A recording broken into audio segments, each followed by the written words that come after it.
Hello दोस्तों, मैं सौरभ हार्दिक स्वागत करता हूं आप सभी का आपके अपने परिवार द सॉल्यूशन इंस्टीट्यूट पे। तो आज हम लोग बात करने वाले हैं मैथ की क्लास नंबर 13। जो हम लोग एएलपी के लिए मैथ की क्लास कर रहे थे, आज होने वाली है हमारी क्लास नंबर 13। ठीक है, पीछे हमारी जो है 12 क्लासेस हो चुकी हैं। जिन्होंने अभी तक वो क्लास नहीं देखी है वो सभी लोग चैनल की प्लेलिस्ट पे चले जाएंगे, वहां पे आपको सारी क्लासेस मिल जाएंगी, वहां पे देख लेना। ऊपर आई बटन पे प्लेलिस्ट शो हो जाएगी और डिस्क्रिप्शन पे भी लिंक मिल जाएगा, वहां से आप देख लेना। और जिन्हें भी क्लास का पीडीएफ चाहिए होता है वो टेलीग्राम पे जुड़ जाएंगे, उन्हें क्लास का पीडीएफ जो है पर डे मिल जाएगा। इसका लिंक आपको डिस्क्रिप्शन पे दिया गया है। ठीक है भाई, और जिन्होंने अभी तक चैनल को सब्सक्राइब नहीं किया है वो सभी लोग चैनल को सब्सक्राइब कर देंगे और हमारे साथ जुड़ जाएंगे। हम लोग यहाँ पे कंटिन्यू जो है मैथ की क्लास लेके आ रहे हैं। कुछ दिन बाद हम लोग रीजनिंग की भी क्लास लेके आएंगे बहुत जल्दी आपके लिए, है ना, जिसकी एक क्लास हमारी अपलोड है ना। आगे की क्लास जो है हम लोग लेके आएंगे बहुत जल्दी। ठीक है भाई, चलिए तो आज हम लोग बढ़ते हैं अपने क्वेश्चन की तरफ कि भाई आज का हमारा क्वेश्चन क्या है, क्वेश्चन की बात करते हैं। तो आज हम आ चुके हैं टाइप नंबर 18 पे, 18 पे। पीछे हमारे जो है टाइप नंबर 17 तक क्वेश्चन हो चुके हैं। आज हम लोग टाइप नंबर 18 पे हैं। देखते हैं इस टाइप नंबर 18 में क्या बात है। ठीक है भाई, चलिए। तो यहाँ पे बोला है ए बी सी के खर्च का अनुपात और उनकी कुल आय इतनी है। अगर वे 20%, 25% और 40% की बचत करते हैं तो बी की आय ज्ञात कीजिए। देखिए इस टाइप के क्वेश्चन जब भी आपको मिलते हैं, आपको करना क्या है, यहाँ पे पहले क्या दिया है, खर्च का अनुपात दिया है। क्या दिया है भाई, खर्च का अनुपात दिया है, यानी कि एक्सपेंडिचर का जो है आपको अनुपात दिया है। कितना दिया है, ए का दिया है आपको 16, ठीक है, और बी का दिया है आपको यहाँ पे 12, और सी का दिया है आपको यहाँ पे 9। ठीक है, ऐसा दिया हुआ है ना। आप इसे थोड़ा सा और इधर से लिख लेना। ठीक है, आ जाओ, इसे हम थोड़ा सा और साइड से लिखते हैं। खर्च, हमारा खर्च का जो अनुपात है वो हमारा दिया है, ए का कितना दिया है भाई, ए का दिया है हमारे पास 16, और बी का हमारे पास दिया हुआ है 12, और सी का हमारे पास दिया हुआ है 9। इतनी सी बात हो गई। इसके बाद क्या बोला है, कुल आय जो है उनकी वो 15,300 रुपए है। ठीक है, इससे कोई दिक्कत नहीं। चलिए, कुल आय हो गई 15,300। अब क्या बोला है, अगर वे 20%, 25% और 40% की बचत करते हैं तो बी की आय ज्ञात कीजिए। देखो वो बचत क्या कर रहे हैं वो आपको दिया हुआ है। तो एक बात बताना जरा यहाँ पे कि भाई जो आय होती है ना, आय बराबर क्या होता है, आय बराबर होता है व्यय प्लस का बचत, यही होता है ना। तो आय अगर हम माने तो आय तो हमेशा हमारी 100% होगी। आय हमेशा हमारी क्या होगी, 100% होगी। आय में तो कोई कमी होगी नहीं।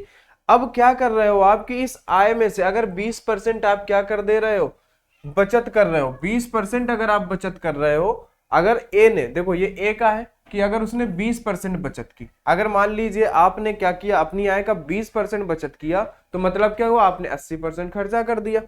क्या कर दिया, अगर आपने 20% की बचत की है तो आपने 80% खर्च किया है।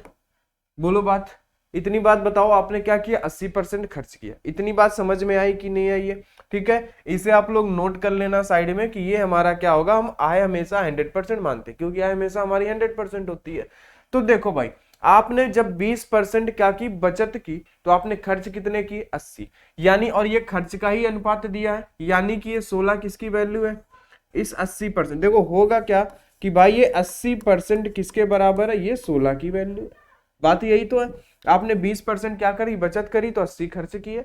तो यहाँ पे ये 16 किसकी वैल्यू इस 80% की है, तो इसका 100% क्या होगा, जब हम 100% से मल्टीप्लाई कराएंगे तो हमें आय मिल जाएगी। जिससे हम मल्टीप्लाई कराते हैं वो हमें मिल जाता है। बात समझ गए आप। अब देखो बी का मतलब क्या है कि बी ने 25% की बचत की है, तो खर्च कितने किए होंगे इसने, खर्च इसने किए जो है 75। खर्च कितने किए इसने, 75%। ठीक है, और 100% क्या मतलब कि आय हमें मिल जाएगी।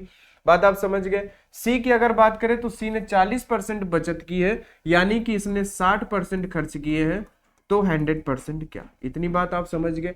यहां से हमें आय मिल जाएगी। क्या मिल जाएगी, आय मिल जाएगी। यहां हमारा ये 0 से 0 कैंसिल होगा, 8 से 2 बार कैंसिल हो जाएगा, तो यहाँ पे हमारे पास कितना आ गया, 20 आ गया। बात समझ गए। ये आय आ गई हमारे पास कितनी, 20 आ गई। बात समझना। उसके बाद अगर इसकी बात करें तो ये 25 से 3 बार कैंसिल होगा, ये 4 बार कैंसिल होगा। फिर 3 से 4 बार कैंसिल हो जाएगा तो यहाँ पे आ जाएगा आपका 16। ठीक है, ये आय आ गई निकल के। यहाँ पे 0 से 0 आप कैंसिल करोगे, ये हमारा 2 से कैंसिल हो जाएगा 3 बार, ये 2 से कैंसिल हो जाएगा 5 बार, फिर 3 से कैंसिल होगा 3 बार, यानी कि यहाँ पे आपके पास आ गया 15। बात समझ गए क्या? इतनी बात आप समझ गए? ठीक है, अब बात करते हैं आगे। ये हमारे पास किसका आ गया? ये हमारे पास निकल के आ गई आय, और यहाँ पे हमें क्या दिया था? कुल आय दिया था, है ना। तो जो आय का रेशियो है उसे हम क्या करेंगे? कुल आय में डिवाइड करेंगे, यानी कि जो 15,300 रुपए है ये किसकी वैल्यू होगी? इसकी होगी। तो 6 5 11 1 1 2 और ये 4 1 5, यानी ये कितना है? 51 है। यानी इस 51 की वैल्यू 15,300 है। तो आपको क्या बोला है? बी की आय बताओ। अब बी की आय कैसे आप बताओगे? इस 16 का गुणा कराओगे, भाई बी की वैल्यू यही तो है, तो इसका आप क्या करा दोगे? यहाँ पे गुणा करा दोगे, इसका भाग दोगे, आपको 1 की वैल्यू मिलेगी, फिर आप 16 का गुणा कराओगे, तो सीधा आप देख लो कि 15,300 किसकी वैल्यू? 51 की, तो 16 की वैल्यू क्या? ठीक है, अब इसको हम डिवाइड कर देंगे, ये 51 से 3 बार डिवाइड हो जाएगा। ठीक है, और ये 2 0, 300 बार ये डिवाइड हो जाएगा। अब इसका मल्टीप्लाई करा देंगे तो 16 से कितना हो जाएगा? 48 और 2 0 ये, यानी कि 4,800 रुपए क्या हो जाएगी? बी की आय हो जाएगी। 4800 रुपए क्या हो जाएंगे? बी की आय हो जाएगी। बोलो बात समझ में आ गई कि नहीं? इस तरीके से क्वेश्चन हमें क्या है करना होता है। हमें क्या दिया था? हमें दिया था भाई खर्च का अनुपात, हमने उसको लिख लिया। फिर हमें दिया था बचत का परसेंट। तो भाई देखो आय हमारी कहां से मिलती है? आय हमारी मिलती है कि भाई बचत प्लस का व्यय यानी खर्च। तो अब इन्होंने क्या किया? 20%, 25% और 40% की बचत की। तो खर्च कितने की क्रमशः? 80, 75 और 60। उसकी वैल्यू कितनी थी भाई? उन्होंने जो 80% खर्च किया है उसी का रेशियो 16 था, जो 75% खर्च किया उसी का रेशियो 12 था, और इधर 60 का रेशियो 9 था।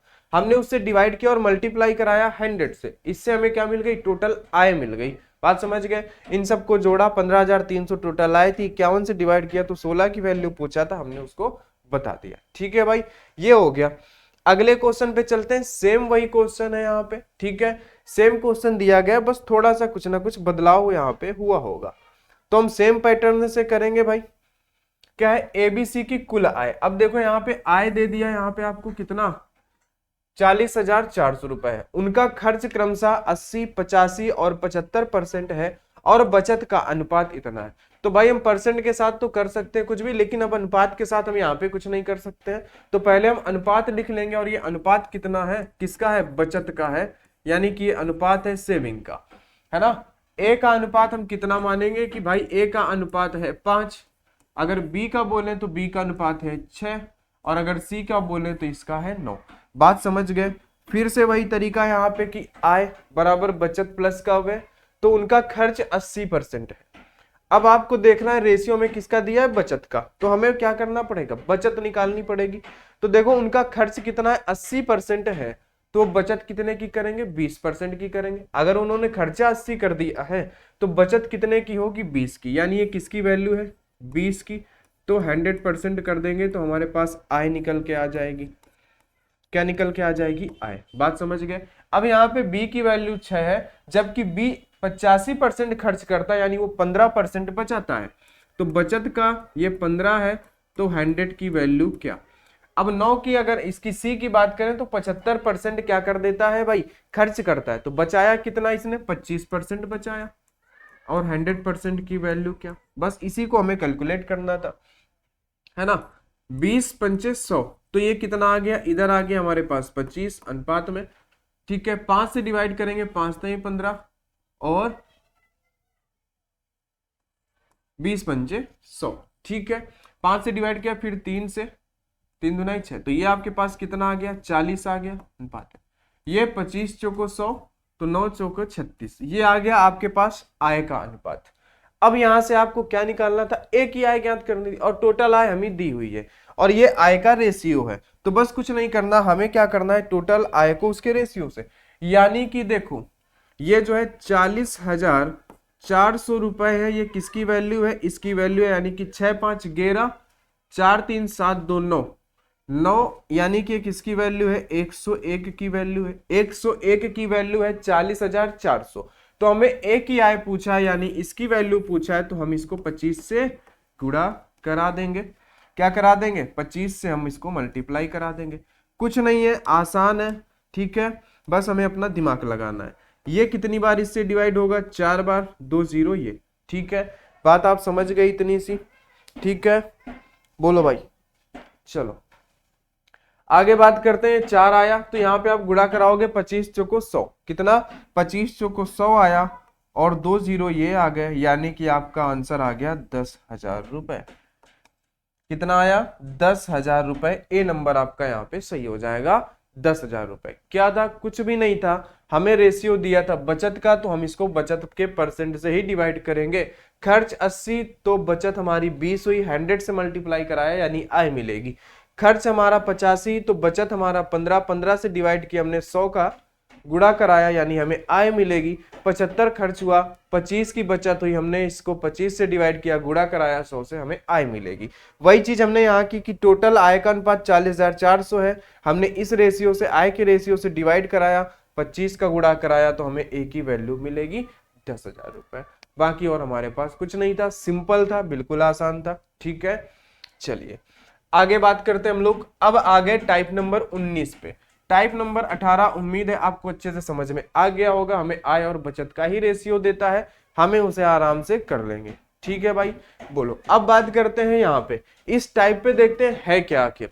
यहाँ बोला है एबीसी की आय का अनुपात 3 4 8 है और उनके खर्च का अनुपात इतना है। सी की बचत उसकी आय का, ठीक है, यहां से थोड़ा सा गायब है, सी की बचत उसकी आय का, ठीक है, 106 नंबर क्वेश्चन है, उसकी आय का 3/4 है, ठीक है। यहां पे कर लेना, यहां पे कितना होगा, यहां पे लिख लेना कि 3/4 है, ठीक है, उसकी आय का 3/4 है। इनके बचत का अनुपात बताइए। अब देखिए हमें यहाँ पे करना क्या है, बात को समझना। हम यहाँ पे क्या करेंगे, देखो एबीसी की आय का अनुपात है 3 4 और 8। देखो आय का अनुपात, अब यहाँ पे हम लिखेंगे आय, आय का अनुपात इन्होंने कितना दिया है, एबीसी का क्रमशः करके इन्होंने दिया हुआ है ए बी और सी, क्रमशः दिया इन्होंने 3 4 और 8। इसके बाद इन्होंने खर्च का अनुपात दिया हुआ है, क्या दिया हुआ है इन्होंने, इन्होंने खर्च का अनुपात कितना दिया है भाई, खर्च का अनुपात है 5 4 और कितना 6, ये दिया हुआ है। अब देखो इस क्वेश्चन में हमें करना क्या, इन्होंने क्या बोली, सी की बचत उसकी आय का 3/4 है, यानी कि ये बोलना चाह रहे हैं कि भाई सी क्या है कि उसकी, है ना, बचत जो है, बचत उसके आय का, उसकी आय का कितना है, 3/4 है, इन्होंने ये बोला है। सी क्या बोलना है, ये सी जो है, सी की बचत उसकी आय का 3/4 है, कुछ ऐसा बोलना है। तो यहां से आपको कुछ याद आया होगा कि भाई बचत हो जाएगी हमारी 3, आय हो जाएगी हमारी 4। बोलो है ना, इतनी बात समझ में आई कि नहीं आई। यानी कि हम बात अगर करें, आय बराबर क्या होता है, बचत प्लस का व्यय होता है। बोलो आय अगर हमारी 4 है और बचत हमारी 3 है तो व्यय हमारा 1 होगा। बोलो यही बात तो बनेगी, ठीक है, क्या बनेगी, यही बात तो बनेगी भाई। और हमें क्या दिया हुआ है, हमें दिया हुआ है आय और खर्च का, यानी कि आय और व्यय का अनुपात दिया है। तो देखो भाई यहाँ पे बात किया इसने सी के बारे में, तो ये सभी कुछ सी का है ना। इन्होंने क्या बोला था, सी की जो बचत है वो आय का 3/4 है, ऐसा बोला। तो अब हमें क्या करना है कि जिसके बारे में इन्होंने बोला है उसी से हम छेड़छाड़ करेंगे, बाकी किसी से नहीं। तो अगर बोले ये सी का सारा कुछ है, ये जो भी है सी का है, तो सी की आय कितनी है, 4 है। देखो भाई ध्यान से समझना, सी की आय कितनी निकल के आई, इस हिसाब से 4, और उसका व्यय निकल के आया 1, है ना। और हमें क्या दिया है, हमने आय और खर्च का ही तो अनुपात दिया है, हम इन्हीं की बात करेंगे, बचत से हमें मतलब नहीं है, बचत हमसे पूछा है, कोई दिक्कत नहीं, हमें आय और व्यय से मतलब है। आय यहाँ पे कितनी है, 4 है, जबकि अगर सी की आय देखें तो यहाँ पे 8 है, अगर व्यय देखें तो व्यय 1 है, जबकि यहाँ पे 6 है। तो ये दोनों तो भाई बराबर आना चाहिए, तो हम इनको क्या करेंगे, बराबर करेंगे। यानी कि जो आय और हमारे पास खर्च, यानी आय और खर्च का अनुपात होगा वो 4:1 में होगा, है ना भाई। आय हमारी 4 है और व्यय हमारा कितना है 1 है, यानी कि अनुपात हमारा ये बनना चाहिए, जबकि यहाँ पे ये अनुपात हमारा नहीं बन रहा है। तो हम क्या करेंगे, इनको 4:1 के अनुपात में बनाएंगे। कैसे बनाएंगे, देखो हम इसके साथ अगर गुणा करा दें 3 का तो ये 24 बन जाएगा, इसके साथ अगर गुणा करा दें 4 का तो ये 24 बन जाएगा। यानी पहले हमें इन दोनों को सेम करना है। क्या करना है, पहले इन दोनों को हमें सेम करना है। फिर अब हमें ये किस रेशियो में चाहिए, ये 4 के रेशियो में चाहिए, तो हम इसमें गुणा करा देंगे 4 का। ये हमें किस रेशियो में चाहिए, वह हमें चाहिए 1 के रेशियो में, हम इसका मल्टीप्लाई करा देंगे 1 के रेशियो। अब आप देखोगे तो 4:1 में हो गए होंगे, यानी कि 8 3 24 और 24 को कितना होता है 96 होता है। इसकी बात करें तो ये 24 है। अब अगर हम इसको डिवाइड करेंगे तो ये 4:1 के अनुपात में बन गए हैं, जो कि हमसे यहाँ पे बोला हुआ है कि इनकी आय और व्यय किसमें 4:1 में। ठीक है, तो बात आप समझ गए इतनी की नहीं। हमें क्या करना था, सी में छेड़छाड़ करनी है, जिसके बारे में इन्होंने बोला, इसके बारे में है ना। हमने पहले 8 और 6 को सेम किया, सेम करने के बाद जिस रेशियो में चाहिए आप उसका मल्टीप्लाई करा दो, उस रेशियो में बन जाएंगे। ठीक है, देखो तो हमें यहाँ पे अल्टीमेटली कितने का गुणा कराएंगे, 12 का। हम यहाँ पे कितने का मल्टीप्लाई कराएंगे, हम यहाँ पे मल्टीप्लाई कराएंगे भाई मेरे 12 का। यहाँ पे मल्टीप्लाई कितने का हुआ था, यहाँ पे हुआ था 4 का। इसके अंदर क्या था कि भाई हमने पहले 3 का गुणा कराया फिर 4 का। इसके अंदर क्या था कि हमने पहले यहाँ पे हमने कितने का गुणा कराया, 4 का और फिर 1 का, ऐसा था। यानी हमें यहाँ पे 12 और 4 का मल्टीप्लाई कराना है, तो ये सेम हो जाएगा। तो चलो भाई इनका मल्टीप्लाई कराओ। मल्टीप्लाई आप कराओगे तो क्या होगा, 12 का यहाँ से तो 12 तो यहाँ 36 है ना, और 12 चौको कितना हो जाएगा 48, और 12 अट्ठे हो जाएगा 96। इस 4 का मल्टीप्लाई यहाँ कराओगे तो 5 चौको 20 हो जाएगा। बताओ भाई, 4 चौको ये 16 हो जाएगा, है ना, 6 चौके ये हो जाएगा 24। ये मिल गया आपको अनुपात, है ना। अब यहाँ पे देखो जो हमसे बोला था सी कि बचत आय का 3/4 है, अब वही हो जाएगा, यहाँ से 4 और 1 का रेशियो बन जाएगा। अब हमें क्या करना है, इनके बचत का अनुपात बताना है। तो ये तो हमारे पास आय है, ये हमारे पास आय है, और ये हमारे पास खर्च। तो बचत का अनुपात बताना है। तो बचत कैसे निकलेगी भाई, आय में हम खर्च को माइनस कर देंगे तो हमारी बचत निकल आएगी। तो अगर 36 में से 20 माइनस करेंगे तो हमारे पास बचेगा 16। 48 में से अगर हम 16 माइनस करते हैं तो 32। अगर इसमें हम 24 माइनस करते हैं तो कितना बचेगा, 6 में से 4 जाएगा 2, 9 में से 2 गए 7, 72 बचेगा। ठीक है, यह बचत का अनुपात है ना। अभी ये और छोटा हो सकता है, इसको और छोटा करो। अभी ये 8 से डिवाइड हो जाएगा, 8 दूनी 16 है ना, 8 चौको 32। ठीक है, बताओ भाई, और ये हमारे पास कितना हो जाएगा 9 अट्ठे 72, यानी कि 2:4:9। ऑप्शन नंबर डी आपका सही हो जाएगा। ये क्या हो जाएगा, बचत का अनुपात। क्या हो जाएगा ये हो जाएगा भाई आपके बचत का अनुपात। बोलो बात समझ में आई कि नहीं आई। हमें बोला था कि भाई इनके आय का अनुपात ये है, खर्च का अनुपात ये है, हमसे इन्होंने ये बोला। फिर इन्होंने क्या बोला, सी की बचत उसकी आय का 3/4 है। हमने इसको पकड़ा क्योंकि हमें यही बोला है एक सेंटेंस। तो हमने क्या किया कि भाई बचत हो गई हमारी 3, आय हो गई हमारी 4। तो आय 4 है, बचत 3 है, तो व्यय कितना होगा 1 होगा। यानी आय और व्यय का अनुपात 4:1 होना चाहिए। जबकि यहाँ पे नहीं हो रहा था तो हमने उसको 4:1 के अनुपात में बनाया। क्या किया, 4:1 के अनुपात में हमने उसको बनाया। यानी यहाँ पे हमने 12 का गुणा किया, यहाँ पे हमने 4 का गुणा किया। ठीक है, यानी रेशियो में आपको पता है कि अगर हम यहाँ पे हमें सबको बराबर नहीं करना था, हमें सी को बराबर करना था, तो हमें जिसका मल्टीप्लाई करना होगा वो मिल जाएगा। फिर जिसका हम मल्टीप्लाई करेंगे वो हम सभी में करेंगे। ठीक है, बताओ हमने सभी में किया तो ये आय का ये खर्च का मिला। हमें बचत पूछा था तो आय में से हम खर्च माइनस कर देंगे तो हमें बचत मिलेगी। फिर रेशियो को आप जितना छोटा कर सकते हो आप कर दो, आपका आंसर मिल जाएगा। कुछ नहीं था, सिंपल था, बस हमें सी को पकड़ना था। चलिए इस टाइप का हम एक अगला क्वेश्चन कर लेते हैं यहां से। ठीक है, देखो यहाँ पे क्या बोला है, ए बी और सी की आय का अनुपात और उसके खर्च का अनुपात दिया है। कोई दिक्कत नहीं, हम इसे पहले लिख लेते हैं। भाई हमें यहाँ पे क्या दिया है, हमें यहाँ पे आय दिया है और उसके खर्च का अनुपात दिया है। बात को समझना। तो आय का अनुपात जो है वो है 7:9:12। बात समझना।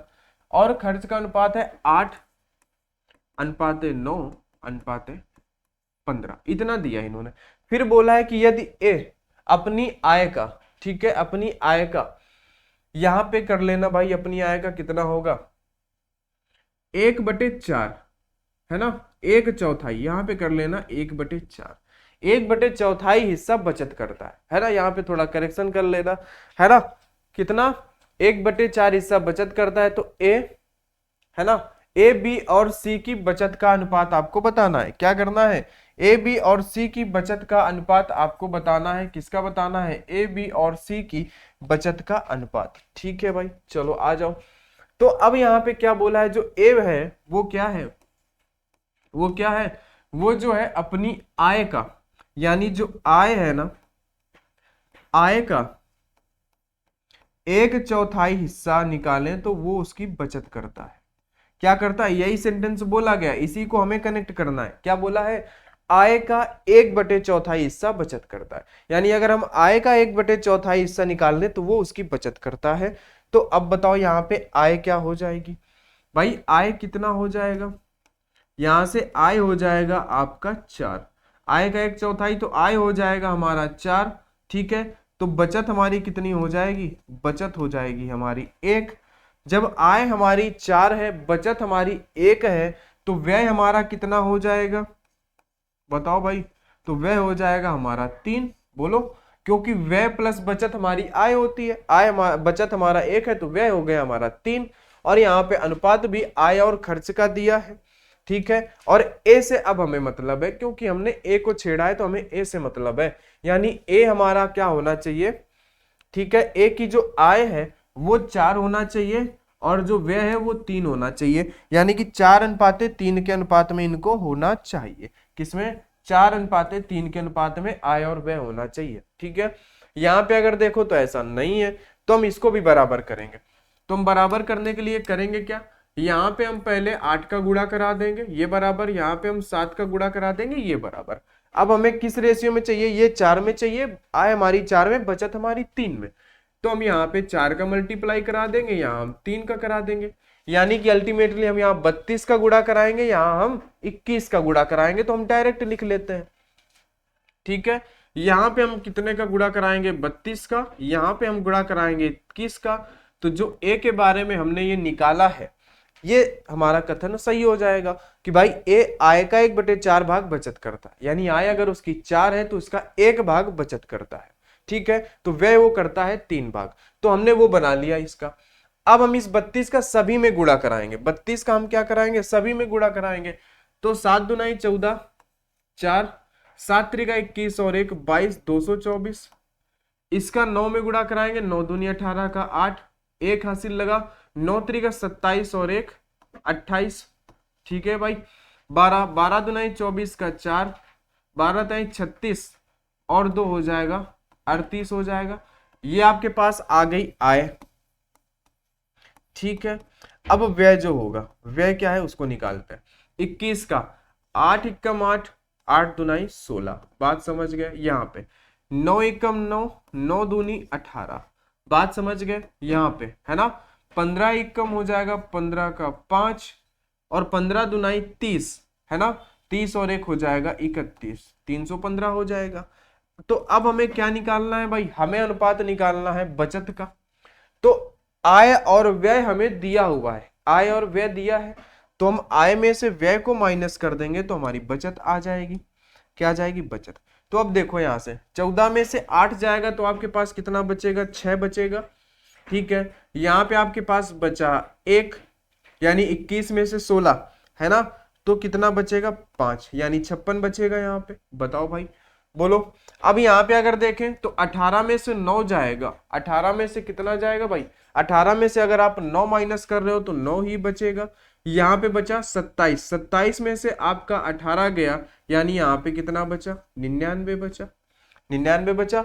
अब अगर हम बात करें यहाँ पे तो ये 4 है, 4 में से 5 जाएगा नहीं, 14 में से 5 जाएगा तो बचेगा कितना, 9 बचेगा। क्या, कितना बचेगा, 9। अब बचा यहाँ पे कितना, 37, 37 में से 31 जाएगा तो आपके पास बचेगा 6।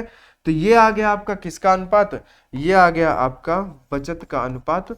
तो बोलो कि हाँ ये हमारा क्या हो जाएगा, ये ए नंबर हो जाएगा आपके बचत का अनुपात। बोलो कितना सिंपल है, बताओ भाई कितना सिंपल है, कोई दिक्कत नहीं होनी चाहिए किसी को, है कि नहीं सिंपल। बोलो, हमें आय और खर्च दिया था, फिर हमसे ए के बारे में बोला कि ए अपनी आय का 1/4 भाग बचत करता है ना। 1/4 का मतलब क्या होता है, अगर उसके आय के 4 है तो वो 1 भाग बचत करता है, तो व्यय करता है 3 भाग। तो हमने वही किया कि हमने क्या किया, आय हमारा 4 में होना चाहिए और व्यय हमारा 3 में होना चाहिए, हमने ये कर लिया। ठीक है, कोई दिक्कत नहीं होनी चाहिए किसी को। फिर हमने वो अनुपात यहाँ पे बराबर किया, ए को हमने सिर्फ छेड़ा, ये हमारा ए था, ये हमारा बी था, ये हमारा सी था। तो हमने सिर्फ ए को छेड़ा और किसी को नहीं, हमने सिर्फ ए को छेड़ेंगे। फिर जो भी मल्टीप्लाई होगा वो सभी रेशियो में करेंगे। ठीक है, एक में नहीं कर सकते, हमें सभी में करना होता है। जो भी जोड़ेंगे, घटाएंगे, गुणा भाग करेंगे, वो सभी रेशियो में करेंगे। ठीक है, चलो आगे बात करते हैं 108 नंबर पे, टाइप नंबर 20 के बारे में। टाइप नंबर 20 के बारे में हम लोग बात करते हैं यहां से। चलो ठीक है, आ जाओ। क्या बोला है यहाँ पे, पिछले वर्ष 4:3 में ए और बी की आय का अनुपात इतना था। आय का अनुपात है ना, था। पिछले वर्ष और वर्तमान वर्ष में उनकी व्यक्तिगत आय का अनुपात इतना है। पिछले वर्ष में ए की आय और वर्तमान वर्ष में बी की आय। ठीक है, इसको अभी हम लोग छोड़ते हैं। इसके आगे वाला है ना, ये टाइप का थोड़ा सा बड़ा भाई है, इसका छोटा भाई पहले करते हैं, फिर उसको करेंगे। ठीक है, आ जाओ। पहले हम लोग इसको कर लेते हैं 109 नंबर को। अब देखो यहाँ पे बोला क्या, वर्ष 2020 में ए और बी की आय का अनुपात। देखो वर्ष 2020 में, यानी कि 2020 में ए और बी की आय का अनुपात, वर्ष 2020 में ए और बी की आय का अनुपात कितना है, तो वो है यहाँ पे 5:4। बात को समझना। और उसके बाद क्या बोला है 2020 और 21 में, देखो अभी 2021 के बारे में यहाँ पे कुछ नहीं बोला कि इनकी आय कितनी है। 2021 के बारे में इसने कुछ नहीं बोला कि इनकी आय जो है वो कितनी है, इसको अभी छोड़ेंगे। आगे बोला है कि वर्ष 2020 और 21 में उनकी व्यक्तिगत आय, व्यक्तिगत का मतलब किसी एक व्यक्ति से मतलब होता है ना। तो 2020 देखो यहाँ पे 2020 और 2021 में है ना व्यक्तिगत, तो पहले ए का दिया होगा तो हम पहले ए मान लेते हैं, है ना। ए का है ना व्यक्तिगत आय का अनुपात 4:5 है, यानी ए का 2020 में है ना, इसको ऐसे लिखते हैं कि ये ए का है, किसका है, ए का है। 2020 में कितना करेगा, वो 4 करेगा, और 2021 में 5, ऐसा दिया इन्होंने। फिर उसके बाद ये बी का होगा, तो बी की जो आय होगी वो 2020 अनुपाते 2021 में है, कितनी है, 2:3 में, यानी यहाँ पे 2 है तो यहाँ पे 3 है। इस बात को अभी समझना कैसे हम करते हैं। भाई वर्ष 2020 में ए और बी की आय का अनुपात कितना है, 5:4 है।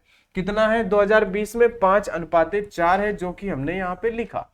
ठीक है भाई, बोलो। उसके बाद 2020 और 21 में उनकी व्यक्तिगत आय बोला, यानी कि उनकी अकेले अकेले की आय। तो अनुपात क्रमशः, क्रमशः का मतलब क्या है कि ये ए की है और ये बी की है ना। तो ए की 2020 और 21 में आय जो होगी वो 4:5 में है। फिर बी की अगर बात करें 2020 और 21 में, तो वो 2:3 में है। यदि 2021 में ए और बी की कुल आय, देखो अब 2021 की कुल आय इन्होंने दिया है कि 7,05,600 है। कितनी है, 7,05,600 रुपए है। बोलो ये किसकी है, 2021 में है इनकी टोटल आय। तो हमसे क्या बोला है, बी की आय रुपए में बताओ, तो 2021 में बी की आय हमें बताना है। तो देखो भाई क्या करेंगे, आपको एक बात ये सोचना चाहिए यहाँ पे कि भाई हमें देखो 2020 का दिया है और 2021 का तो दिया नहीं है, और 2020 की ये आय का ही अनुपात है, सभी दूर आय का ही अनुपात दिया है, और ये भी आय का ही अनुपात है, इनकम का ही है, और ये भी जो है ये भी आय का ही अनुपात है। तो आपको एक बात ये सोचनी चाहिए भाई कि भाई देखो यहाँ पे 2020 में तो इसकी एक ही आय 4 है, और यहाँ 2020 में एक ही आय 5 है, जबकि है वो ए ही। भाई ये भी 2020 में एक ही आय का तो अनुपात है, किसका, एक ही आय का, लेकिन ये बस व्यक्तिगत है 2020 और 21 का, अलग अलग इन्होंने दे दिया है ना। तो 2020 में इसकी यहाँ पे 4 है, जबकि यहाँ पे इसकी तो 5 है। कितनी है, जबकि यहाँ पे तो इसकी 4 है, जबकि यहाँ पे 5 है। तो आपको ये बात सोचना चाहिए कि जब ए ही है और 2020 की ही आय है तो दोनों जगह सेम होना चाहिए। यहाँ पे 5 है, यहाँ पे 4 है, ऐसा क्यों है? तो यहाँ पे बात एक ये समझो कि यहाँ पे ये मैटर है कि भाई ये जो 5 है ये किसके बराबर है? 4 के बराबर। यानी अगर हम क्या देखें यहां से, देखो यहाँ पे ऐसा है कि ये जो 5 है ये इस 4 के बराबर है, तो हमें यहां से 1 की वैल्यू मिलेगी, तो इस 5 की वैल्यू क्या, ऐसा होगा ये। तो इससे हमें 2021 की ए की आय मिल जाएगी। बोलो हम यही तो करते हैं ना कि भाई ये जो ए है ये यहाँ पे इतना है, 20 में इतना है, भाई दोनों में अंतर है तो ये सेम होना चाहिए। यानी ये 5 क्या है, जो ये हमारा 4 है, इस 4 की वैल्यू यहाँ पे 5 है 2020 में, यहाँ पे 4 है तो यहाँ पे 5 है। तो भाई यहाँ से हम 5/4 अगर करते हैं तो यहाँ से 1 की वैल्यू मिलेगी। तो 5 की वैल्यू क्या, 1 की वैल्यू जब हमें मिल जाएगी, इस 4 में 1 की वैल्यू मिल जाएगी, तो हम यही का गुणा यहाँ करा देंगे तो वो 2021 की हो जाएगी। तो बस यही हमें करना था कि ये 5 जो है इस 4 की वैल्यू है, तो भाई इसकी वैल्यू क्या, हम पीछे रेशियो में यही तो करते थे। हमारा जैसे मान लो कि दे देता कि भाई 4 बराबर 200 है, तो हम इस 200 को क्या करते हैं, 4 से डिवाइड करते हैं कि भाई ये हमारे पास आ जाता 50, 1 बराबर 50, हम इस 50 का यहाँ पे गुणा करा देते। तो आप क्या बोलते कि भाई ये हो गया हमारा 250। अगर 4 200 है तो 5 हमारा 250। तो वही तो हम यहाँ पे कर रहे हैं, सेम चीज ही हमने यहाँ पे की है कि ए यानी 4 की वैल्यू अगर 5 है, यानी 4 की वैल्यू 5 है, तो इस 5 की वैल्यू क्या, हमने यही किया हुआ है और कुछ नहीं किया। तो हमें इससे 2021 का मिल जाएगा। क्या मिल जाएगा? हमें 2021 का मिल जाएगा यहाँ पे। ठीक है भाई, बोलो। तो ये मिल गया। अब इसी तरीके अगर हम बी का देखें तो यहाँ पे बी की आय 2 है, 2020 में बी की आय 2 है, जबकि यहाँ 2020 में 4 है कि नहीं? इस 2 की वैल्यू 4 है, यानी कि इस 2 की वैल्यू 4 है, यानी 1 की वैल्यू आपको कितनी मिलेगी? 2 मिलेगी। तो इस 3 की वैल्यू क्या, आप ऐसे ही करते हो ना। तो हम यहाँ पे क्या कर रहे हैं कि भाई इस 2 की वैल्यू ये 4 है, तो इस 3 की वैल्यू क्या, इससे हमें 2021 का मिल गया। क्या मिल गया? 2021 का मिल गया। अब हम चाहें तो इनको हटा सकते हैं, है ना, चाहे तो हम इनको हटा सकते हैं, लेकिन इनको लिखा रहने देते हैं, कोई दिक्कत नहीं है। चलिए हम पहले इनको कर लेते हैं। अब देखो यहाँ पे क्या निकल के आएगा आपके पास, यहाँ पे आएगा कि भाई 25/4 कितना आएगा? 25/4, और यहाँ पे आएगा 12/2। ठीक है, देखो अभी हम इसको क्या करते हैं भाई, ठीक है,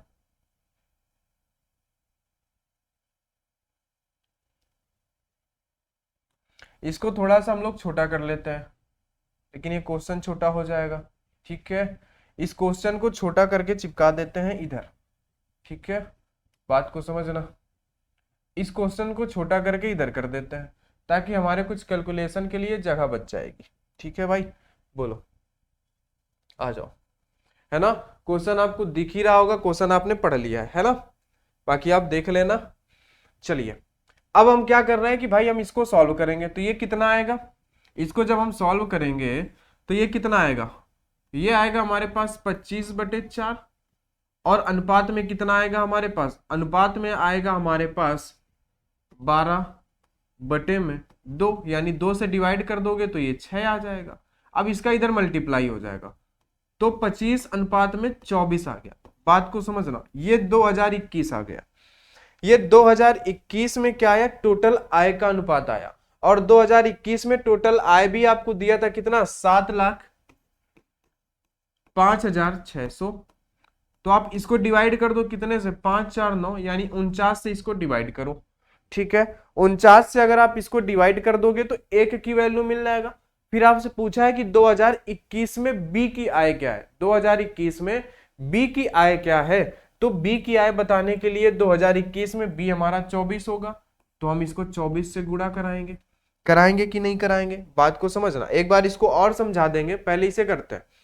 तो अब देखो 49 से जब हम भाग देंगे ना तो कितनी बार जाएगा, 9 × 6, यानी कि लगभग जितनी बार भी जाएगा तो लास्ट में हमारा ये 6 आएगा। ठीक है, नहीं है ना, 9 चौको 36, यानी कि 4 आएगा। यानी कि जब हम इसका भाग देंगे तो यहां पे हमारे पास कितना आएगा कि लास्ट में हमारे पास आएगा 4। भाई देखो 9 के पहाड़े में सिर्फ एक ही बार 4 का गुणा करोगे तभी 36 आएगा, यानी कि यहाँ पे हमारे पास कितना आएगा, लास्ट में हमारे पास 4 आएगा। ठीक है, बोलो इसका भाग दे दोगे, बहुत लंबा भाग है तो हम इसको अनुमान लगा लेते हैं कि लगभग लास्ट में हमारे पास 4 आएगा। जब ये 4 आएगा लास्ट में, तो इसका गुणा किसके साथ होगा, इस 24 के साथ होगा। इसके आगे कुछ भी होगा लेकिन लास्ट में 4 जरूर आएगा जब हम भाग देंगे। ठीक है, और उसके बाद ये 2 जीरो आ जाएंगे, है ना, लास्ट में 4 जरूर आ जाएगा, 2 जीरो आ जाएंगे। तो यानी अगर हम देखें, अगर इस 4 का मल्टीप्लाई इसके साथ होगा तो 4 और 4 16, इकाई अंक हमारा 6 आएगा यहां से, और इसके आगे 2 जीरो आएंगे। यानी आंसर में कुछ ऐसा ही हम देख लेंगे जिसमें 6 हो और लास्ट में 2 जीरो हो। तो आपके पास आंसर नंबर पहला है जो कि है 3,45,600। तो आप बोलोगे ये ए नंबर सही हो जाएगा, है ना। अनुमान लगा लेते हैं, इसको हम डिजिटल सम से भी कर सकते हैं लेकिन हम क्या करेंगे, इसको अनुमान लगा लेंगे, क्योंकि हम 49 का भाग देंगे तो ये 6 जो है सिर्फ 4 बार, 9 के पहाड़े में चौथी बार आता है, तो 4 तो लास्ट में आएगा ही, है ना, इतना आ गया। अगर दूसरा तरीका अगर हम देखें तो हम क्या कर सकते हैं भाई, 24 का ये लगभग, है ना, 2.5 या 2 पॉइंट कुछ हम ऐसा कर लेते हैं, इतना गुना है ना। तो हम अगर इसमें 2 का भाग देंगे तो लगभग कितना बनेगा, 3 लाख, है ना, कितना बनेगा ये, और लगभग वही 50,800 के आसपास कुछ ऐसा बनेगा लगभग ये। तो यानी कि इसी के आसपास हमारा कुछ आंसर होगा, थोड़ा सा कम, तो वही हमारा पड़ेगा 3,45,600। ऐसे भी आप देख सकते हो, है ना। तो यानी आपका आंसर कितना हो जाएगा, 3,45,600। ये आपका आंसर आ गया। अब देखो एक बार स्टार्टिंग से कर लेते हैं। हमें दिया था 2020 में ए और बी की आय का अनुपात, फिर हमें दिया इनकी व्यक्तिगत आय, ए का दिया हमारे पास 2020 और 21 में अलग अलग 4:5, बी का अलग दिया 2020-21 में 2:3। तो हमें एक ही बात खटकी यहाँ पे कि भाई आय 2020 में ये भी है, आय 2020 में ये भी है, तो दोनों अलग क्यों है। यानी इस 4 की वैल्यू ये 5 है इनके हिसाब से, तो 4 की वैल्यू 5 है तो 1 की वैल्यू मिलेगी, तो इसकी वैल्यू क्या, हमने 5 का गुणा करा दिया, 5 का जब गुणा करा दोगे तो 2021 की आय बन जाएगी, हमने यहाँ पे लिख दिया। फिर यहाँ पे सेम चीज हुआ कि भाई 2 की वैल्यू 4 है, 2 की वैल्यू 4 है, तो इस 3 की वैल्यू क्या, जैसे ही आप 3 का मल्टीप्लाई कराओगे 2021 का बन जाएगा, हमने ये कर लिया। इसको सॉल्व किया तो 2021 में आय का टोटल अनुपात हमें मिला 25:24, और 2021 की टोटल आय हमें दी हुई थी रुपए में, तो उसमें हमने डिवाइड किया इस अनुपात से, टोटल अनुपात से, तो ये हमारे पास 1 की वैल्यू मिलेगी। फिर हमसे पूछा था बी की आय बताओ, तो बी क्या है हमारे पास, बी यही 24 है, तो हमने 24 का मल्टीप्लाई करा दिया, हमने इसको सॉल्व कर लिया। ठीक है भाई, बात समझ गए। चलिए इतनी सी बात, ये 109 नंबर हो गया। तो अब आ जाते हैं हम लोग 108 पे। अब ये बात आपको समझ में आएगी कि भाई देखो हमने किया क्या यहाँ पे, अगर पीछे देखें तो जो हमारे पास अनुपात दिया था, यानी कि हम क्या करते हैं, आ जाइए यहीं पे समझ लेते हैं हमने क्या किया था वहां पे। बस यहाँ पे जो इसने पिछले वर्ष बोला है तो वहां पे इसने 2020 बोल दिया था और कुछ नहीं किया था, और यहाँ पे पिछले वर्ष और वर्तमान वर्ष में उनकी व्यक्तिगत, फिर से वही बात कि पिछले वर्ष अगर हम माने 2020 तो वर्तमान में मान लेते हैं कि 2021, सेम वही चीज दी है ना। तो हम इसको शॉर्ट तरीके से कैसे कर सकते हैं, आइए एक बार देख लेते हैं, है ना। इस क्वेश्चन को पहले हम लोग करते हैं कॉपी, ठीक है, आ जाओ। इसको हम लोग क्या कर लेते हैं,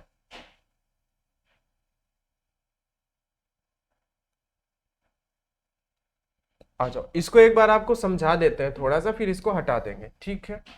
देखो यहां से हमसे क्या बोला था कि भाई हमने क्या किया था, ध्यान से समझना, हमने किया क्या था कि भाई हमने ये किया कि यहाँ पे इस 4, है ना, अगर 4 बराबर हमारे पास क्या है, 4 की वैल्यू 5 है ना, तो 5 की क्या हमने मल्टीप्लाई कराया था, इसकी क्या। अब यहाँ पे हमने क्या किया था, इस 2 की वैल्यू 4, तो इस 3 की वैल्यू क्या, हमने यही तो किया था कि भाई 4 की वैल्यू अगर 5 है तो इस 5 की वैल्यू क्या, हमने एक काम तो ये किया था, बोलो किया था कि नहीं। फिर दूसरा काम हमने ये किया कि इस 2 की वैल्यू 4 है, यानी 2 की वैल्यू 4 है तो इस 3 की वैल्यू क्या, हमने बस इतना किया था। और यही चीज हमने इस क्वेश्चन में भी अब करना है जो 108 है, इस बात को समझना, ठीक है भाई।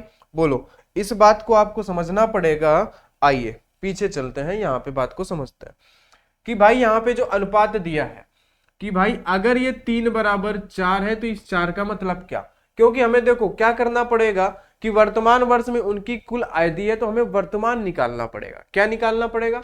वर्तमान निकालना पड़ेगा, क्योंकि यहाँ पे पिछला वर्ष दिया है लेकिन वर्तमान वर्ष नहीं दिया है। सेम वही क्वेश्चन है, पिछले वर्ष 4:3 में ए और बी की आय का अनुपात इतना था, पिछले वर्ष और वर्तमान वर्ष में उनकी व्यक्तिगत आय का अनुपात इतना है। यदि वर्तमान वर्ष में उनकी कुल आय इतनी है तो पिछले वर्ष में ए की आय और वर्तमान वर्ष में बी की आय इतना हमसे बोला है। तो हम यहाँ पे क्या करना पड़ेगा, वर्तमान वर्ष में उनकी कुल आय दी है तो हमें पहले वर्तमान पता करना पड़ेगा। तो वर्तमान हम कैसे पता करेंगे? वर्तमान हम बिल्कुल आसानी से पता करेंगे कि भाई सेम वही चीज बनेगी जैसे पीछे था कि 3 की वैल्यू 4 है, 3 की वैल्यू 4 है, तो इस 4 की वैल्यू क्या ये बनेगा यहाँ पे वर्तमान में। ये वर्तमान में हम लोग पता कर रहे हैं, जैसे वहां पे हमने 2021 का पता किया था।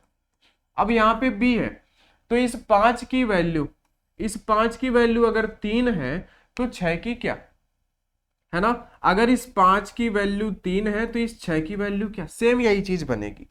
अब हम इसको आगे सॉल्व करेंगे, है ना, तो ये कितना हो जाएगा 16/3 अनुपात 18/5। अगर कैलकुलेट करेंगे तो ये 16×5 = 80, इसका तिर्यक गुणा होगा 80 और 18×3 = 57। अब ये 2 से डिवाइड हो जाएगा तो ये 40 आएगा, ठीक है। और ये भाई यहाँ पे इसका आधा कितना हो जाएगा, 2 से डिवाइड करोगे अगर तो 4, ठीक है। 2 से डिवाइड होगा क्या, ये बोलो भाई इसका आधा कितना आएगा, 18×3 = 54 होता है, ठीक है। कितना होता है, 54 होता है। तो इसका आधा आ जाएगा 27, कितना आ जाएगा 27। यानी यहाँ पे इसको अगर हम कैलकुलेट करेंगे तो 40:27 मिलेगा। तो हम यहाँ पे लिख लेते हैं कितना, हम यहाँ पे ये लिख लेंगे कि ये कितना है, ये है 40:27। ये हमें मिल गया वर्तमान का अनुपात 40:27। और वर्तमान की इन्होंने क्या दी रखी है, इन्होंने दे रखे हैं रुपए में कुल आय। कितनी दी है इन्होंने दिया है 24,12,000। तो हम इसको टोटल ऐसे पूरा लिख लेते हैं 24,12,000, ये टोटल है वर्तमान की। तो ये और ये वर्तमान का टोटल अनुपात है कितना, 7 और 6। 67 से हम इसको डिवाइड करेंगे, है ना। 67 से अगर डिवाइड करो तो हम एक बार इसको डिवाइड करते हैं पहले। 7×3 = 21, अगर इन 3 अंक तक देखें तो, है ना। अगर हम 3 का गुणा कराएं, अगर हम 3 बार डिवाइड करें, इसको ध्यान से समझना 3 बार, है ना। यानी अगर हम लोग 67 × 3 करें तो 7×3 = 21 का 1, 6×3 = 18 और 2 यानी 201, ठीक है। 201 होगा, 241 में से 201 चला जाएगा, देखो 241 में से 201 चला जाएगा तो आपके पास बचेगा 240। यानी अब यहाँ पे आपके पास बचा हुआ है 240 और 2 ये, यानी कि 242, है ना। 240 तो यहाँ से बचा और कितना बचा 2, है ना। तो यानी कि हो गया आपके पास 242। अब कितनी बार भाग जाएगा, 7 का 7 × 42, लास्ट में 2 आएगा। तो एक बार देख लेते हैं 6 बार जाएगा क्या, 7 × 42 का 2 हासिल लगा 4, 6 × 36, है ना। 36 और 4 कितना हो जाएगा भाई बताओ, बोलो। यहाँ पे 24 आएगा। 6 बार अगर हम डिवाइड करते हैं तो 7 × 42, ठीक है। 42 का 2 हासिल लगा 4, 6 × 36 और 4 कितना हो जाएगा, 36 और 4 हो जाएगा आपके पास, ये तो हो जाएगा भाई 40। बोलो ये हम लोगों ने सही लिखा हुआ है, बताओ भाई गड़बड़ कहाँ पे हो रही है, बोलो भाई गड़बड़ कहाँ पे हो गई है यार, एक बार देखो जरा, ठीक है। चलो एक बार देखते हैं भाई गड़बड़ कहाँ पे हुई है। क्वेश्चन नंबर है 108, एक बार देखो जरा, 24/12 ही है। एक बार चलो इसको हम लोग ऐसे डिवाइड कर लेते हैं, 24/12 में हमें भाग देना है 67 का। पहले हमने भाग दिया 3 बार, तो कितना हुआ, 7×3 = 21 का 1 हुआ, 6×3 = 18, है ना। 6×3 = 18 और 2 हुआ 20, ठीक है। तो यहाँ पे बचा हमारे पास 40 और ये आया 2, सही तो है ना। 402 आएगा भाई, यहाँ से हम लोग 242 लिख रहे थे, 402 आएगा, 402 बचेगा, ठीक है। कितना बचेगा 402 बचेगा। फिर हम 6 का कराएंगे तो 7 छंग 42 का 2, 6 रंग 36 और 4 हो जाएगा 40, यानी पूरे बार डिवाइड हो जाएगा, है ना, और ये 3 जीरो बचेंगे। ठीक है, चलो वहां पे लिखने में दिक्कत हो गई थी, हमें 402 आ रहा था, हम लोगों ने 242 लिख लिया था। ठीक है, चलो तो ये 36 बार, यानी एक की वैल्यू आपके पास कितनी आ गई, एक की वैल्यू आ गई आपके पास 36,000। बात को समझना, वर्तमान में एक की वैल्यू है 36,000। अब देखो जरा, ये ए का अनुपात है, ये बी का है, तो पिछले वर्ष क्या बोला है, पिछले वर्ष में ए किया है और वर्तमान वर्ष में बी किया है। वर्तमान में बी की पूछा है लेकिन पिछले वर्ष में ए की पूछा है, तो बात को समझना, वर्तमान में बी की पूछा है तो अगर हम बी का निकालेंगे तो इस 36,000 में, यानी कि इस जो 36,000 में हम गुणा करा दें 27 का, तो हमें वर्तमान में बी की आय मिलेगी, है ना। तो और हमसे क्या बोला है, पिछले वर्ष में ए किया और वर्तमान वर्ष में बी की आय का योग हमें बताना है। तो देखो इस वर्ष में हमें बी की पूछा और ये वर्तमान का अनुपात है, वर्तमान में एक बराबर 36,000 है, तो हम 27 से गुणा कराएंगे तो बी का वर्तमान मिल जाएगा। तो हम यहाँ पे क्या करना पड़ेगा, 36 गुणे का 27 कराना पड़ेगा। हम ऐसे करा लेंगे, 7 छंग 42 का 2, 4 हुआ, है ना, 7 त्रिक 21 और 6 दूनी 12, यानी कितना हुआ 6 दूनी 12 और यहां से 4 और 4 2 6 1 7, 2 और 1 3, 37, है ना। यहाँ पे आ जाएगा 7, फिर बचा हमारे पास 3, 3 दूना 6 और 3, 9,72,000 आया। कितना आया 9,72 और ये 3 जीरो और, यानी कि 9,72,000 आया। कितना आया 9,72,000 आ गया। ये किसका है, ये बी की वर्तमान आय है। अब देखो जरा, अब यहां से बात ये समझो हमारे पास कि ए का पिछले वर्ष का पूछा है, ए का क्या पूछा है, पिछले वर्ष का, और पिछले वर्ष का अनुपात कितना है। देखो ए का हमारे पास यहाँ पे अगर हम लोग बात करें तो पिछले वर्ष और वर्तमान वर्ष में, देखो यही हमें दो अनुपात मिल रहे हैं, व्यक्तिगत आय का अनुपात। तो अगर हम यहां से देखते हैं तो पिछले वर्ष और वर्तमान वर्ष का ए का, ए की हमसे पूछा है तो हम सिर्फ ए का बात करेंगे, ए का पिछले और वर्तमान, बात समझना, पिछले और वर्तमान। तो पिछले वर्ष का बात करेंगे तो ये 3 हो जाएगा, पिछले वर्ष का 3 हो जाएगा और वर्तमान का हो जाएगा 4, ये ए का अनुपात है। और अगर हमें ये वर्तमान का पता है, अगर हम इसमें 40 का गुणा करा देंगे तो ये वर्तमान की आय पता हो जाएगी ए की। अगर हम 40 का गुणा कराते तो चलो एक बार देख लेते हैं कि भाई ये क्या आएगा। 36 में हम अगर 4 का गुणा कराएंगे तो 6 चौके 24 का 4 और 4 तिया 12 13 14 1 44 और 2 3 जीरो ये 1 जीरो ये 4 जीरो, यानी कि कितना आएगा 14,40,000 आएगा, है ना। यानी कि हमारे पास कितना आया, इस 4 बराबर 1 44 और 4 जीरो, यानी ये 4 की वैल्यू है, वर्तमान की आय। तो हमसे पूछा है पिछले वर्ष का, तो ये किसकी वैल्यू है। एक सेकंड अगर हम इसको देखें तो हम इसको ऐसा लिख सकते हैं, थोड़ा सा इसको हम खिसका के लिखते हैं कि ये 44 1 2 3 और ये 4, ये किसकी वैल्यू है, इस 4 की। तो हम इसको 4 से डिवाइड करेंगे और पूछा हमसे पिछले वर्ष का है तो हम इसको 3 से मल्टीप्लाई करा देंगे। बात समझ में आई कि नहीं आई। अब हम इस 4 से इसको डिवाइड करेंगे तो 4 तिया 12, देखो 4 तिया 12 हो जाएगा, ठीक है, बचा 2, 6 चौको 24 और ये 4 जीरो 4, है ना। अब इसमें गुणा होगा इस 3 का, तो यानी 6 त्रिक 18 का 8, ठीक है, और 3 त्रिक 9 और 1 10 और ये 4 जीरो, ये आ गई ए की पिछले वर्ष की आय। कितनी आ गई, ये आ गई 1,08,000 रुपए। अब देखो ए की पिछले वर्ष की आय और बी की वर्तमान वर्ष की आय हमें मिल चुकी है, हमें इन दोनों का योग बताना है। तो इन दोनों का योग बता दो, कोई दिक्कत नहीं है। 9,72,000 में आपको जोड़ना पड़ेगा ये 1,08,000, इसको जोड़ दो। तो यहाँ पे कितना, ये 3 जीरो 8 2 10 जीरो 7 और 1 8, है ना, 9 और 1 10, यानी कि 10,80,000 रुपए हो जाएगा। ठीक है, 10,80,000, है ना, 8 2 10 7 1 8, बोलो सही है, 10,80,000, बोलो भाई, 9 1 10, 10,80,000 आ रहा है क्या। बताओ 10,80,000 आ रहा है यहाँ पे 108 नंबर पे। ठीक है, 2 2 4, सॉरी यहाँ पे हम लोगों ने 3 ही जीरो लगाए, यहाँ पे 4 जीरो लगेगा। ठीक है, तो ये थोड़ा सा और आगे खिसकेगा, है ना।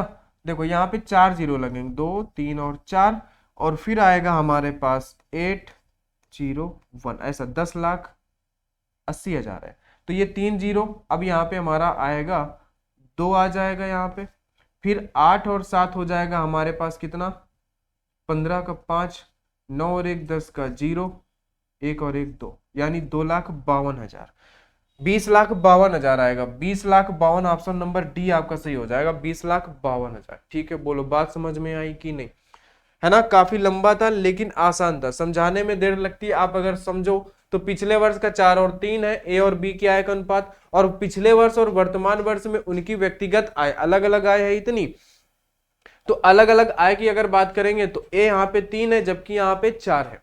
तो अगर 3 की वैल्यू 4 है, 3 की वैल्यू 4 है तो 4 की वैल्यू क्या, ये हमें मिल जाएगा वर्तमान का। फिर इसी तरीके यहां से अगर 5 की वैल्यू 3 है तो 6 की वैल्यू क्या, ये वर्तमान का। वर्तमान का अनुपात मिला हमने वर्तमान के रुपए से, वर्तमान का अनुपात मिला तो हमने वर्तमान की आय से डिवाइड कर दिया, वर्तमान की आय को वर्तमान के अनुपात से डिवाइड किया तो हमें 1 बराबर 3600 मिला था वर्तमान में। और वर्तमान में हमसे सिर्फ बी की पूछा था तो हमने बी के साथ, बी की वैल्यू कितनी थी 27 थी, तो हमने 27 के साथ गुणा कराया तो बी का ये वर्तमान का मिल गया 9,72,000। और ए का हमसे बोला था पिछले वर्ष का, और ए का अनुपात देखो व्यक्तिगत अनुपात में ए का दिया है 3 और 4, तो हमने वही लिया। व्यक्तिगत में क्या होता है कि दोनों दिया था, पिछले वर्ष और वर्तमान वर्ष में उनकी व्यक्तिगत, है ना। ए का हमने सिर्फ लिया पिछले वर्ष और वर्तमान में कितना था 3:4 है, तो हमने 3:4 लिया। तो अगर हम यहां से, ये वर्तमान का है सारा कुछ, तो अगर हम इस 36,000 में हम 40 का गुणा करा देंगे तो एक ही हमें वर्तमान की आय मिलेगी। तो 36,000 में हमने 40 का गुणा कराया तो हमारे पास कितना मिला यहां से 14,40,000 इसकी वर्तमान की आय मिली एक ही। तो वर्तमान की 14,40,000 है तो हमने वर्तमान के रेशियो से डिवाइड किया तो एक की वैल्यू मिली यहां से हमारे पास कितना 3,60,000। हमने इसमें पिछले वर्ष का बताना था तो हमने 3 का यहाँ पे गुणा करा दिया तो वो उसकी मिल गई पिछले वर्ष की 10,80,000। ठीक है, 10,80,000 मिलेगी।